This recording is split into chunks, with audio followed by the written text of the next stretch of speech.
Hi అండి. మేము అనకాపల్లి కోలాటకం సుజాత.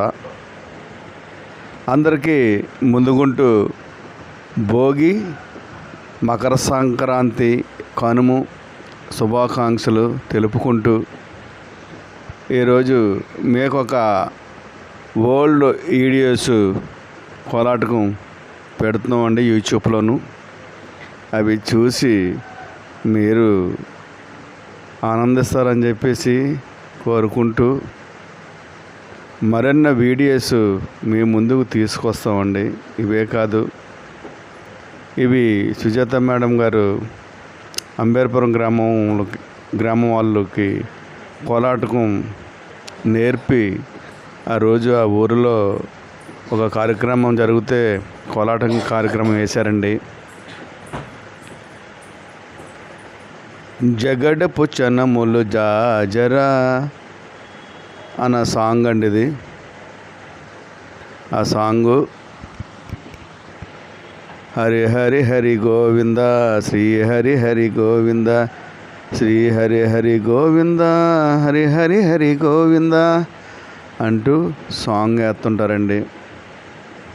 ఒకటని కదండి, వెంకటేశ్వర స్వామి పాటలు, అమ్మవారి పాటలు అలాగే వేస్తుంటారు. ఒకే విధానం, ఒకే కర్ర చప్పుడు, ఒకే తాళం వేసుకుంటూ అలాగా స్వామివారి పాట అలాగే వేస్తుంటారండి. మరెన్నో, ఇవన్నీ కాదు మరెన్నో వీడియోస్ మేము ముందుకు తీసుకొస్తామండి. ఈ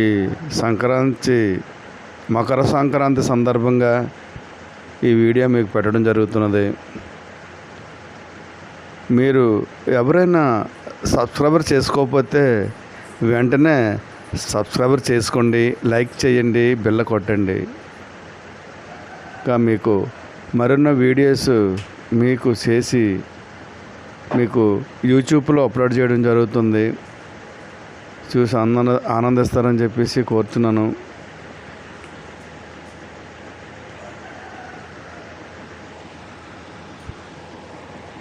కోలాటకం అంటే మీకు ఆల్రెడీ ముందుకుంటూ చెప్పినంత వరకు ఒక ఎక్సర్సైజ్, యోగా, మెడిటేషన్ అన్ని రకాలు కూడా ఈ కోలాటంలో ఉంటాయండి.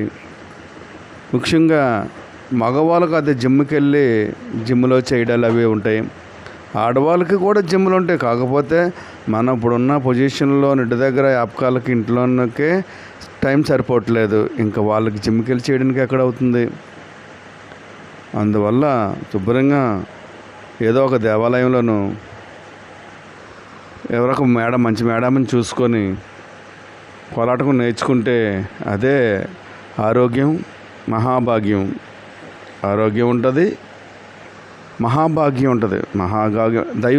దైవ సంకల్పం ఇవన్నీ ఉంటేనే కదా మనసుకు కావాల్సింది. ఈ కోలాటకం అన్నది మామూలు విషయం కాదండి. ఒక్కొక్క పాట 5-10 నిమిషాలు ఉంటుంది. అంతసేపు ఒకేసారి చేతులు ఆడాలి, కాళ్ళు ఆడాలి, నోటితో పాడుకుంటూ కూడా చేస్తుంటారు. ఇన్ని రకాల ఎక్సర్సైజులు ఒక కోలాటంలోనే దొరుకుతుందండి, ఇంకా మరెక్కడ దొరకదు. అంత వెళ్తే ఉంటారండి కోలాటం వేస్తేనే. స్వామివారిది అలాగా సంకీర్తనలు అలా పాడుకుంటూ అలాగా కోలాటం ముందు సాగించడమే. అందులో సుజాత మేడం గారు కోలాటం అంటే మరీ ఎక్సర్సైజ్ ఉంటాయండి. ఎందుకంటే ఆవిడ కోలాటం అంతే దాని గురించి ఎక్కువ ఇష్టపడతారు. సాంగ్కి కూడా కంపారిజన్ ఉండదు. ఒక సాంగు ఒక రకంగా ఉంటే ఇంకో సాంగ్ ఇంకొక రకంగా ఉంటుంది. మేము కోలాటం చేసినప్పుడు కూడా అడుగుతారు, ఇన్నోటి స్టెప్పులు ఎక్కడ కూరుస్తారండి అని చెప్పేసి అడుగుతుంటారు. అది మన చేతుల్లో ఉందండి, అమ్మవారిని తలుచుకుంటే ఆవిడే చూపిస్తుంది అని చాలా సందర్భాల్లో కూడా ఆవిడ చెప్పారు. అందువల్ల ఈ సుజాత మేడం కోలాటం అంటే బాగా ఇష్టపడతారు. చాలా చక్కగా వేస్తారు. ఒక గంటన్నర సేపు ఎక్కడ ప్రోగ్రాం చేసినా చక్కగా వేసి అందరితోనూ బాగా వేసాం అనిపించుకుంటారు. మా గౌరీ అమృతవర్షం బ్యాచ్ వాళ్ళు కూడా అలాగే వేస్తారు. గోవాడ అంజన్న అమృతవర్షిణి వాళ్ళు, వీళ్ళైతే గోవాడ అంజన్న అమృతవర్షిణి అంబేరుపురం వాళ్ళు. సబ్స్క్రైబర్ చేసుకోండి, లైక్ చేయండి, బెల్ కొట్టండి. మీ చేతిలో మొబైల్ ఉంటే మీ కోలాటకు నేర్చుకున్నట్టే. శుభాకాంక్షలు.